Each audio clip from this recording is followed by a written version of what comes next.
મહેસાણા લોકસભા વિસ્તારના કડી તાલુકાના કડી શહેરના અમારા વોર્ડનું મતદાન મથક એ વર્ષોથી બ્રાહ્મણની વાડીમાં છે અને હું જ્યારથી મતદાન કરતો થયો ત્યારથી અહીંયા મતદાન કરું છું।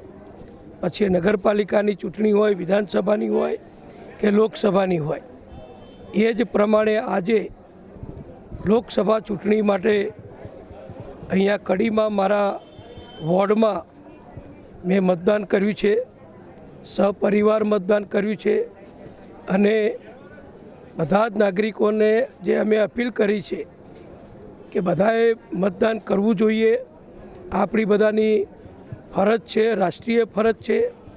દેશભક્તિનું એક મોટું દેખાડવાનું કામ પણ મતદાન છે આજના દિવસે। ત્યારે અમે બધાને કહીએ છીએ એ જ પ્રમાણે અમે પણ મતદાન કર્યું છે અને મને જણાવતા આનંદ થાય છે કે અમારા વોર્ડમાં ને અમારા કડી શહેરમાં ને દર વખતે લગભગ 80% જેટલું મતદાન અમારા મતદારો કરે છે। અમારો આ વોર્ડ દરેક જ્ઞાતિ, જાતિ, સમાજ અને ગુજરાતી અને બિન ગુજરાતી એ રીતના મતદારોનો બનેલો વોર્ડ છે, પણ બધા હંમેશા રાષ્ટ્રભાવનાથી પ્રેરાઈ અને અહીંયા મતદાન કરે છે। જો મેં જે રિપોર્ટ ટીવી મીડિયામાં ને મોબાઈલ મારફતે જોયા એ પ્રમાણે લગભગ 35% જેટલું મતદાન મહેસાણા જિલ્લાની એવરેજ બધી વિધાનસભા સીટો પર થયું છે અને આ મતદાન સાંજે પણ મોટા પ્રમાણમાં વધશે। એટલે અમને બધાને વિશ્વાસ છે કે અમારા સેંકડો કાર્યકરો ગામે ગામ એક એક બૂથ સુધી પહોંચીને જે કામ કરી રહ્યા છે અને ઘણા કાર્યકરો હજુ પણ ઘરોમાંથી મતદારોને લાવવા માટે પ્રયત્ન કરી રહ્યા છે। એટલે બધું જ જોતાં એવરેજ 70% કરતાં વધુ મતદાન થશે અને અમારા જે આ વોર્ડો છે એ વોર્ડોમાં તો ચોક્કસ મને વિશ્વાસ છે કે 80% કરતાં વધુ મતદાન અમે કરી શકીશું।